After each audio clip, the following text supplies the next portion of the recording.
तपस्या का फल कथा कहानी इन हिंदी। भगवान शंकर को पति के रूप में पाने हेतु माता पार्वती कठोर तपस्या कर रही थी। उनकी तपस्या पूर्णता की ओर थी। एक समय वह भगवान के चिंतन में ध्यान मग्न बैठी थी। उसी समय उन्हें एक बालक के डूबने की चीख सुनाई दी। माता तुरंत उठकर वहां पहुंची। उन्होंने देखा एक मगरमच्छ बालक को पानी के भीतर खींच रहा है।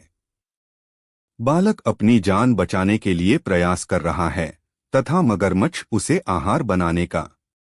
करुणामयी मां को बालक पर दया आ गई। उन्होंने मगरमच्छ से निवेदन किया कि बालक को छोड़ दीजिए, इसे आहार न बनाएं।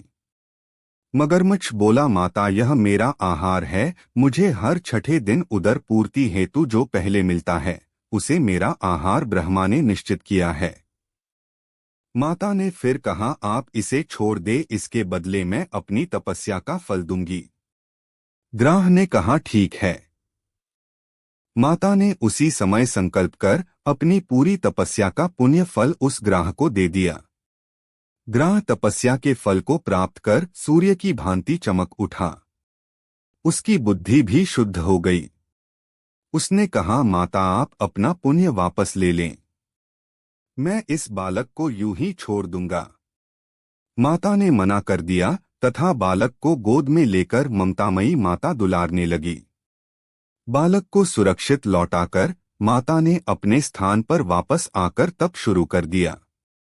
भगवान शिव तुरंत ही वहां प्रकट हो गए और बोले, पार्वती अब तुम्हें तप करने की आवश्यकता नहीं है। हर प्राणी में मेरा ही वास है। तुमने उस ग्राह को तप का फल दिया, वह मुझे ही प्राप्त हुआ। अत तुम्हारा तप फल अनंत गुना हो गया। तुमने करुणावश द्रवित होकर किसी प्राणी की रक्षा की, अत मैं तुम पर प्रसन्न हूं तथा तुम्हें पत्नी रूप में स्वीकार करता हूं। कथा का सारांश यही है कि जो परहित की कामना करता है उस पर परमात्मा की असीम कृपा होती है।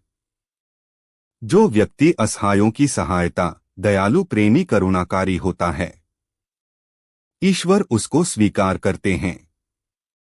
यह कथा शिव पुराण में उल्लेखित है।